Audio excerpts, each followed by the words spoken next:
Hi guys, welcome to my channel and welcome to another video. आज की video में हम बात करने वाले हैं प्रॉपर्टीज़ ऑफ इलेक्ट्रिक चार्ज की।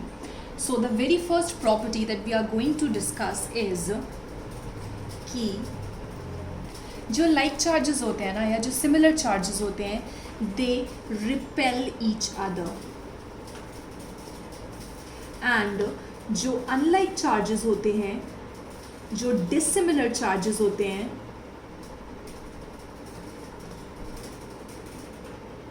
They attract each other. अच्छा, एग्जाम्पल क्या, हम ऑलरेडी देख चुके हैं पिछली वीडियोस में। क्या हमने लिया था एक glass rod.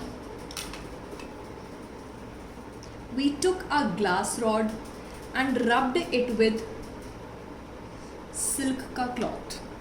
Okay, in fact let's take two glass rods, G1 and two silk cloth pieces.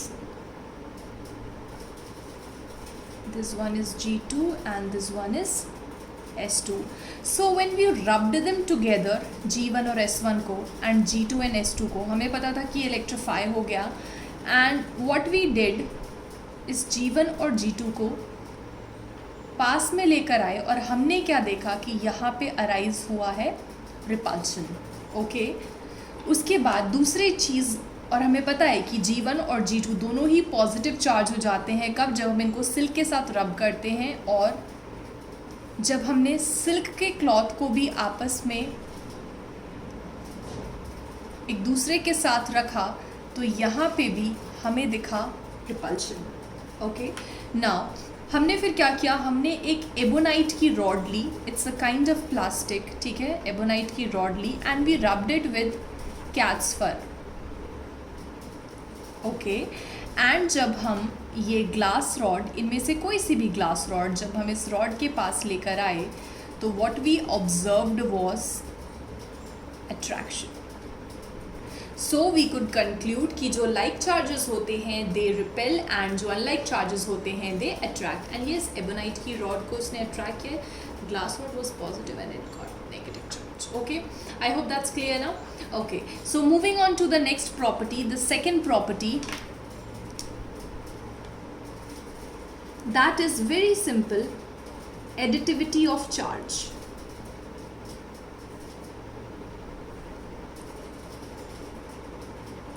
Yes, the next property is additivity of charge. ये क्या प्रॉपर्टी है, ये क्या कहती है?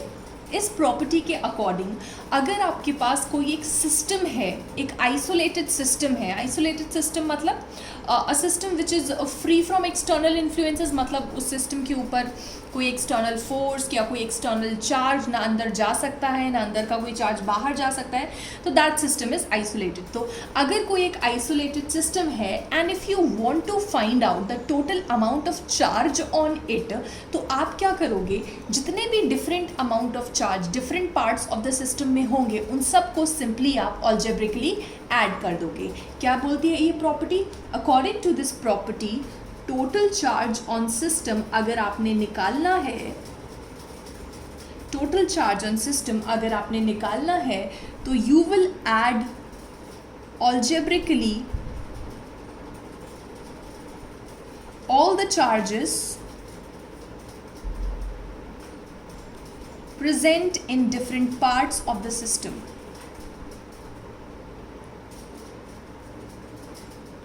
I hope that's clear. एक एग्जाम्पल देख लेते हैं, it will be more clear. तो suppose I have this system and इसके डिफरेंट पार्ट्स पे अलग अलग चार्जेस ऐसे हमने दे रखे हैं। Suppose this is +1 coulomb, this is +2 coulomb, this is -7 coulomb and this is +4 कूलाम। ठीक है, तो अगर मैं इसके ऊपर नेट चार्ज निकालना चाहूँ तो टोटल अमाउंट ऑफ चार्ज मैं निकालती हूँ +1 +2 -7 +4। क्यों? क्योंकि इन्होंने बोला है ऑल्जेब्रिकली ऐड करना है, मतलब taking their science into consideration. तो 4 2 6 1 7 9 7, मतलब इस सिस्टम के ऊपर जो टोटल चार्ज है दैट इज़ 0। ठीक है, are you getting my point? अगर यहाँ पे -8 हो जाता तो इट विल बी -1 कूलाम। ठीक है, तो समझ में आ रही है बात? तो एडिटिविटी ऑफ चार्ज के according what we can say कि if you want to find out the total charge on a system, then you should simply algebraically add all the charges present in different parts of the system. अच्छा, since अगर मैं इसको simply add कर रही हूँ, ठीक है, that means कि we are doing an addition which is scalar in nature, तो हम ये बोल सकते हैं कि हमारा जो चार्ज होता है ना, that is scalar. हमारा जो चार्ज होता है ना, that is scalar, just like mass. Mass is a scalar quantity as well, right? Okay.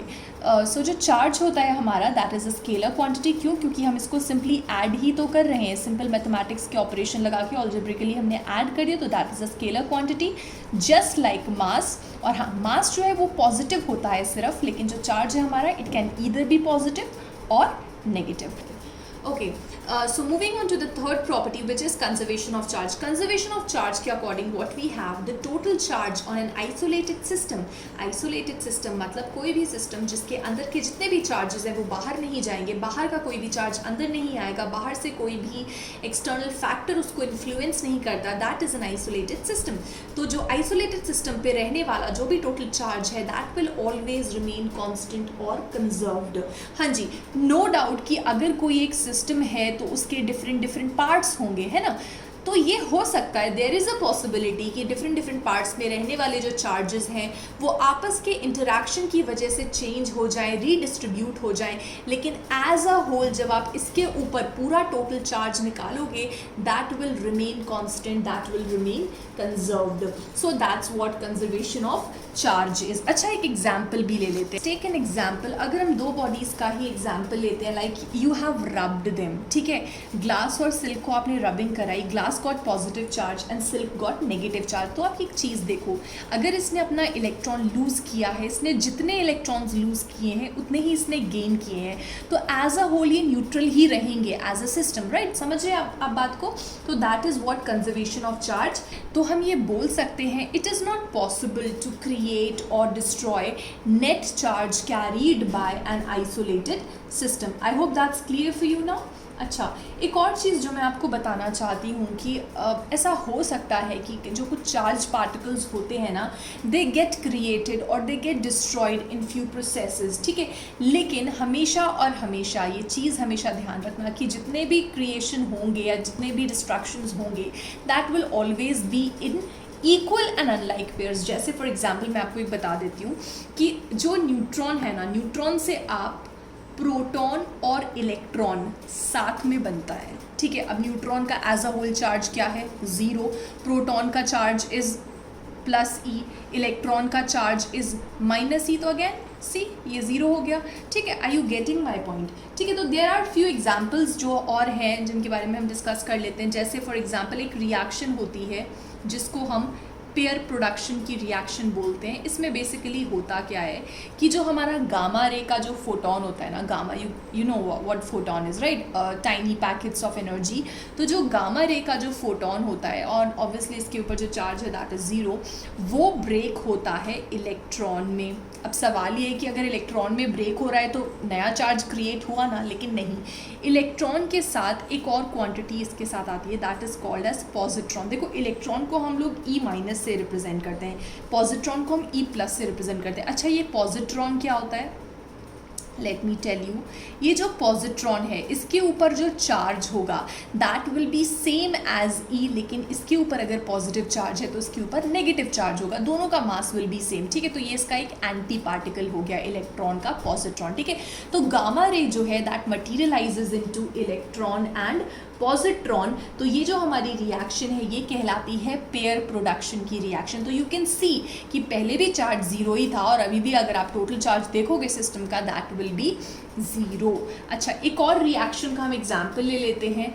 Annihilation of matter की एक रिएक्शन आती है. अच्छा, एनिहिलेशन मतलब क्या होता है? एनिहिलेशन आप सिंपल वर्ड्स में देखो तो किसी चीज़ को नलिफाई कर देना, या फिर अगर दो मटेरियल की या दो पार्टिकल्स की रिएक्शन हो रही है तो उनका जो मेन मोटिव है that is to nullify each other's effect, ठीक है. तो एनिहिलेशन ऑफ मैटर की रिएक्शन में एक आता है कि अगर आप इलेक्ट्रॉन और पॉजिट्रॉन को साथ में रिएक्ट कराते हो then you get 2 gamma ray photons. तो यू कैन सी यहाँ पे भी चार्ज जो है वो 0 ही था कंबाइन, एंड यहाँ पे भी जो चार्ज है दैट इज़ 0. तो कहने का मतलब ये है कि आप चार्ज को चाहे क्रिएट करो या डिस्ट्रॉय करो तो it will always be in equal and unlike pairs. I hope that's clear. तो इसी तरह से जो रेडियो एक्टिव डीके की जो रिएक्शंस होती हैं या फिर न्यूक्लियर ट्रांसफॉर्मेशंस होते हैं, वहाँ पे भी यही चीज़ फॉलो की जाती है कंजर्वेशन ऑफ चार्ज की। कभी भी एक नया चार्ज तो फॉर्म नहीं होने वाला, एक नया चार्ज जो है वो डिस्ट्रॉय नहीं होने वाला। अगर क्रिएशन होता है या डिस्ट्रक्शन होता है